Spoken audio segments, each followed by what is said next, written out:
Assalamualaikum warahmatullahi wabarakatuh. Sahabat TV online yang budiman, dalam video kali ini, kita akan menceritakan kisah seorang nabi utusan Allah Subhanahu wa Ta'ala yang dibunuh bahkan 70 kali. Tapi ia masih tetap hidup. Ia adalah Nabi Jirjis. Jirjis oleh sebagian ulama digambarkan sebagai nabi yang memiliki mukjizat dari Allah Subhanahu wa Ta'ala. Dia dibunuh sebanyak 70 kali dan selalu hidup kembali. Hanya saja, kisah tentang Nabi Jirjis perihal tentang kapan masa kenabiannya, lokasi dia diutus, terdapat banyak versi.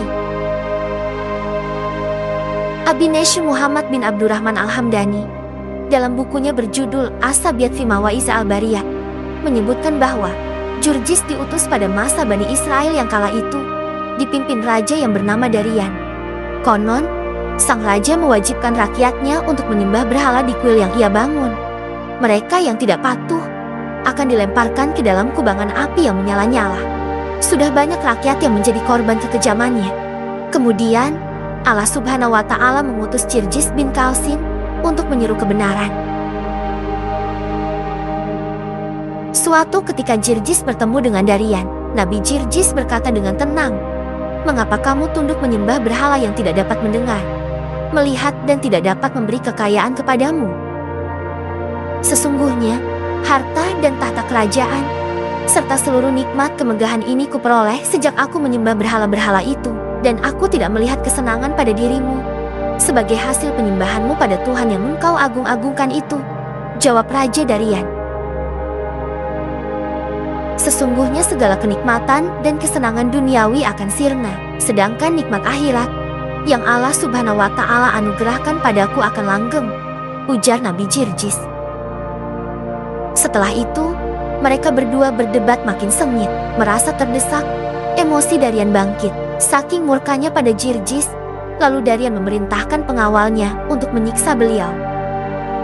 Nabi Jirjis kemudian disiram dengan air mendidih yang dicampuri dedaunan sehingga kulitnya melepuh. Daging beliau kemudian diiris-iris sehingga tulang belulangnya terlihat. Nabi Jirjis pun wafat. Namun, dengan kekuasaan Allah Subhanahu wa Ta'ala, Nabi Jirjis bangkit kembali dengan rupa yang lebih menawan dibanding rupa sebelumnya. Melihat kejadian aneh ini, Raja Darian kemudian memerintahkan pengawalnya untuk membawa 6 pasak besi. Kemudian, 2 kaki Jirjis diikat dan direntangkan, lalu ke-6 pasak tersebut ditancapkan pada tubuh beliau. Nabi Jirjis pun wafat kembali dengan mengenaskan. Namun, Allah Subhanahu wa Ta'ala kemudian mengutus malaikat Jibril untuk mencabuti pasak tersebut. Jirjis pun hidup kembali. "Wahai yang zalim, katakanlah tidak ada Tuhan selain Allah," teriak Jirjis kepada Raja Darian. Raja Darian semakin murka. Ia lalu memerintahkan pengawalnya untuk melemparkan Jirjis ke belanga besar dengan air bergolak. Jirjis direbus dalam belanga tersebut. Lagi-lagi Jirjis wafat. Namun dengan izin Allah Subhanahu wa Ta'ala, lagi-lagi beliau hidup kembali. Raja Darian kemudian terus-menerus menyiksa Jirjis dengan siksaan yang beragam hingga 70 kali, bahkan menurut sebagian kitab menuliskan bahwa hingga 100 kali. Namun, setiap beliau wafat, beliau dihidupkan kembali oleh Allah Subhanahu wa Ta'ala. "Jirjis, jika kau menaatiku, aku akan menaatimu. Sembahlah berhalaku sekali saja, dan aku akan menyembah Tuhanmu." "Bagaimana?" ujar Raja Darian setelah kewalahan dan kehabisan akal. Nabi Jirjis lama tidak menyahut, sampai-sampai ada seorang lelaki dari anak buah Raja Darian yang menyangka beliau akan menerima tawaran itu. "Aku telah berkali-kali menyiksamu dengan berbagai siksaan. Sekarang marilah ke rumah untuk menghilangkan keletihanmu malam ini," ujar Darian kemudian. Nabi Jirjis kemudian mengikuti Raja Darian menuju rumah. Namun, bukan untuk menerima tawaran tadi, melainkan untuk mencari cara mengislamkan Raja zalim tersebut.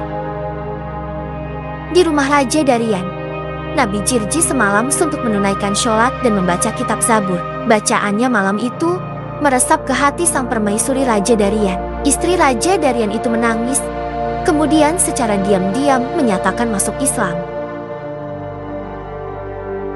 Pada pagi harinya, Raja Darian sekali lagi menyuruh Nabi Jirjis sujud pada berhalanya. Namun, beliau menolak keras.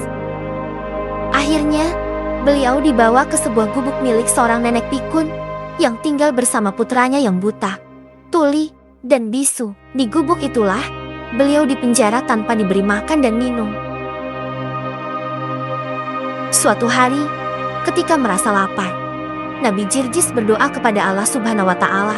Dengan izin Allah Subhanahu wa Ta'ala, tiba-tiba sebatang kayu tiang rumah tumbuh, menghijau, dan berbuah.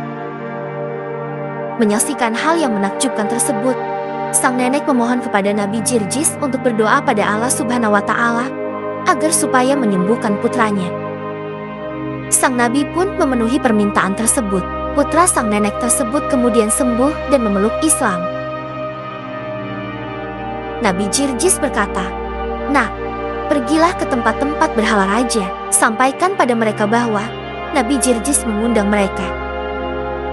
Kemudian, sang anak berangkat. Setelah sampai, ia menyampaikan undangan Nabi Jirjis pada 70 berhala tersebut. Dengan izin Allah Subhanahu wa Ta'ala, patung-patung itu mencabut diri dari tempatnya dan berjalan menuju tempat Nabi Jirjis. Setelah patung-patung itu tiba di halaman rumah, Nabi Jirjis memberi isyarat kepada bumi dengan menjejakkan kakinya. Bumi kemudian terbelah, menelan semua berhala Raja Darian. Sang permaisuri yang menyaksikan kejadian luar biasa tersebut kemudian tampil di panggung istana dan berkata, "Wahai penduduk negeriku, sayangilah jiwa kalian. Segeralah kalian masuk Islam. Percayalah, Nabi Jirjis adalah seorang nabi yang diutus Tuhan untuk kita." Sang raja menjadi murka dan menatap istrinya. "Sungguh, sejak 70 tahun aku menyaksikan banyak sekali mukjizat atau keajaiban, tapi aku tidak pernah masuk Islam. Namun, mengapa engkau masuk Islam hanya karena melihat satu mukjizat saja, wahai istriku?" Lalu, sang permaisuri menjawab, "Yang demikian itu semata-mata karena kedurjanaan dan kesalimanmu belaka. Itulah kemalanganmu. Sedangkan bagiku, ini adalah keberuntunganku." Raja Darian kemudian membunuh sang permaisuri dengan sangat kejam. Menyaksikan kejadian itu, kemudian Nabi Jirjis lalu berdoa, "Ya Allah, 70 tahun hamba menanggung siksaan kaum kafir, sehingga hamba kehilangan daya, maka anugerahilah hamba mati syahid." Seusai berdoa, Nabi Jirjis melihat nyala api turun dari langit kepada para pengikut raja. Bersamaan dengan itu, orang-orang kafir itu mengangkat pedang membunuh beliau. Namun, tak lama kemudian, mereka pun termasuk Raja Darian, mati ditelan api. Ini adalah salah satu kisah saja. Kisah lainnya bisa merujuk pada riwayat dari Hatim al-Asyam dan dari sekelompok ulama, bahwasannya Nabi Allah, Jirjis Nabi Bani Israel itu hidup di zaman raja yang zalim. Suatu kali Allah tidak menurunkan hujan sehingga negerinya nyaris hancur. Maka, Raja zalim yang kafir ini berkonvoilah bersama bala tentaranya hingga sampai ke depan pintu rumah Nabi Jirjis, dan mereka mendapati Nabi Jirjis di tempat ibadahnya sedang memperbanyak tasbih dan mensucikan Allah Subhanahu wa Ta'ala. Lalu raja itu berkata, "Wahai Jirjis, sesungguhnya aku membawakan kepadamu surat untuk Tuhanmu. Katakan kepadanya, datangkan untuk kami hujan. Jika tidak, aku akan menyakitinya dengan kesakitan yang akan didengar oleh seluruh manusia, dan tidak akan ada yang menurunkan hujan kepada kami selain dia." Lalu, Nabi Jirjis terdiam. Lalu turun malaikat Jibril dan berkata, "Tuhanmu berfirman kepadamu, tanyakan kepadanya dengan apa engkau menyakiti Tuhan." Maka Nabi Jirjis bertanya kepadanya.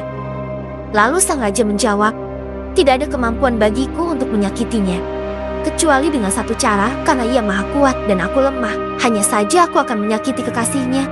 Dan siapa saja yang menyakiti kekasihnya, maka sungguh itu akan menyakitinya." Kemudian Jibril datang lagi dan berkata, "Wahai Jirjis, katakan kepadanya, jangan kau lakukan, maka kami akan mendatangkan hujan untukmu." Kemudian setelah itu, turun hujan dan padang pasir dipenuhi dengan air, dan Allah Subhanahu wa Ta'ala memerintahkan kepada bumi, maka tumbuh tumbuh-tumbuhan yang tidak ada yang seperti itu sebelumnya. Ketika raja melihat itu, maka ia kembali kepada Jirjis dan beliau tetap berada di tempat ibadahnya.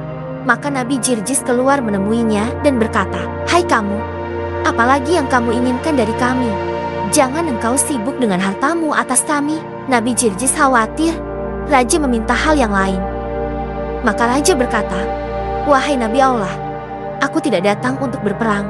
Sesungguhnya aku datang sebagai orang Islam, dan sungguh telah terbuka pandangan yang lemah dan buta. Sesungguhnya siapa yang melakukan kebaikan bersama musuhnya karena untuk kekasihnya, maka wajib sujud dahi-dahi untuk keagungannya. Dan sesungguhnya aku ingin berdamai agar transaksiku mendapatkan keuntungan.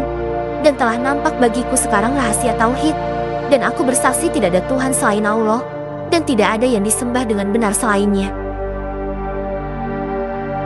Kisah senada juga diceritakan dalam buku Janabal Marifat, nama selain yang banyak diketahui dalam Islam, karya Dafiq Rohman. Kisah pertama dan kedua sama sekali berbeda. Nabi Jirjis, menurut beberapa sumber disebut seorang nabi yang muncul setelah Nabi Isa dan sebelum Islam. Sumber lain mengatakan, dia adalah hamba Tuhan yang saleh yang menyembunyikan imannya. Ia juga diperkenalkan sebagai salah satu Rasul Yesus.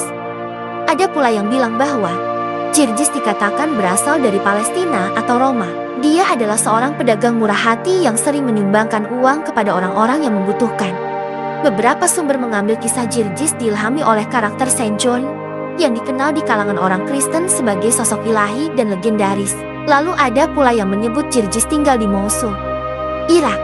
Hal ini diketahui dari sebuah bangunan masjid bersejarah dan kuil yang dibangun pada abad ke-14 di Mosul. Bangunan itu sengaja didirikan untuk menghormati Nabi Jirjis. Namun, komplek tersebut dihancurkan ISIS dalam suatu serangan pada Juni tahun 2014 lalu. Satu riwayat lagi menyebut Nabi Jirjis merupakan salah satu dari 313 nabi yang Allah berikan mukjizat. Prof. Dr. Umar Sulaiman Al-Ashkar dalam bukunya berjudul Pengantar Studi Akidah Islam menjelaskan bahwa para ulama tafsir dan sejarah menyebutkan banyak nama para nabi dengan menukil dari Bani Israel, atau berpegang pada pendapat-pendapat yang tidak jelas kesahihannya. Jika nukilan-nukilan ini bertentangan dengan apa yang terdapat dalam Al-Quran dan Sunnah Nabi, maka kami menolaknya, katanya. Dia mencontohkan seperti ungkapan orang yang mengatakan bahwa ketiga utusan yang diutus kepada penduduk desa yang kisahnya disebut dalam surat Yasin, mereka adalah pengikut Isa, dan sesungguhnya Jirjis dan Khalid bin Sinan, keduanya adalah nabi setelah Nabi Isa. Dia menegaskan menolak semua itu, sebab di dalam hadits sahih disebutkan bahwa antara Nabi Isa bin Maryam dengan Rasul kita Muhammad SAW tidak ada lagi seorang nabi. Menurut Syekh Umar Sulaiman Al-Ashkar, para rasul yang disebutkan dalam surat Yasin bisa jadi seorang rasul yang diutus sebelum Isa. Ini adalah pendapat yang rajih, atau mereka sebagaimana dikatakan sebagian mufasir adalah diutus oleh Isa. Pendapat ini sangat jauh kebenarannya, sebab Allah menginformasikan bahwa dialah sendiri yang mengutus mereka. Kata Rasul ketika dimutlakan maka mengarah pada definisi yang sudah diketahui bersama. Katanya, sedangkan riwayat-riwayat yang berasal dari Bani Israel atau Israeliat mengenai nama-nama sebagian para nabi yang tidak ada dalilnya dalam Al-Quran dan Sunnah, katanya, maka sikap kita adalah tidak mendustakan dan tidak pula membenarkan, sebab informasi itu mengandung kebenaran dan kedustaan. Demikian diungkapkan Syekh Umar Sulaiman Al-Ashkar. Wallahu alam. Sekian kisah Nabi Jirjis yang kami rangkum dari berbagai sumber terpercaya. Terima kasih, dan sampai jumpa lagi pada video kisah-kisah Islami berikutnya. Assalamualaikum warahmatullahi wabarakatuh.